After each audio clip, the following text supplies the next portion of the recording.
Opisyal nang tapos ang El Nino ayon sa Pag-asa. Pero nag-iwan ito na mahigit 9 bilyong pisong halaga ng pinsala sa agrikultura. Sunod naman pinaghahandaan ang matinding ulang dadali ng La Nina sa mga susunod na buwan. Nakatutok si Ivan Mayrina. Bitak-bitak na palayan, mga natuyot na ilog at tubigan, at napakatinding init na naging sanhi pa ng sunod-sunod na kanselasyon ng klase. Yan ang naging tatak ng pamiminsala ng El Nino na nagsimula pa noong Hulyo ng nakaraang taon.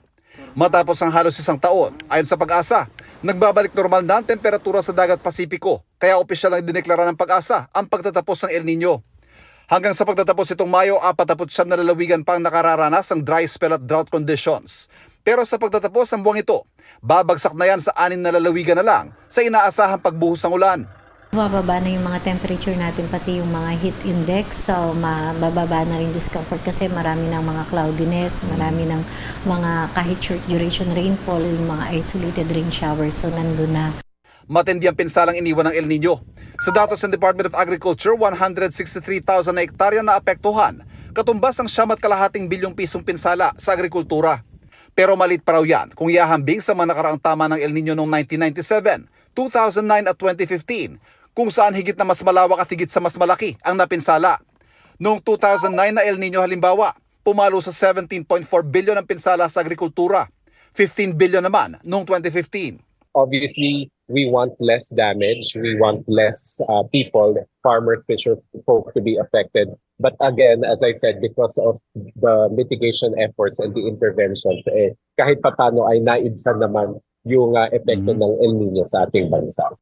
Pero may dapat paghandaan dahil pagsapit na Agosto hanggang sa huling 3 buwan ng taon, saka na inaasahan ang pag-iral ng La Nina na magdadala naman na higit sa karaniwang dami ng ulan. Ang nakikita po natin, posibleng maging dominant category natin ng La Nina by August, September, October. So meaning po, base sa forecast ng Pag-asa, inaasahan natin na mas mataas yung probability na mas marami tayong ulan by October, November, December, kung saan ito yung kasagsagan na ng ating amihan season. Ito mismo pinaghahandaan ng Task Force El Nino na magiging Task Force La Nina na kapag tuluyan ang umiral ang weather phenomenon. Mas pinangangambahan, particularly ng Department of Agriculture, ang La Nina kasi kapag bumuhos na yung malakas na ulan at magbaha na sa ating mga agricultural lands, medyo mahirap na pong i-recover yung pinsalang dulot ng pagbabaha. So kailangang ayusin pa rin natin yung ating mga water management interventions, yung mga main at saka lateral canals ng ating irigasyon. Kailangan masigurado na maayos itong mga sistema na ito para pag dumating yung La Nina ay masigurado natin na yung mga excess water ay may lalabas. Para sa GMA Integrated News, Ivan Mayrina, nakatutok, 24 oras.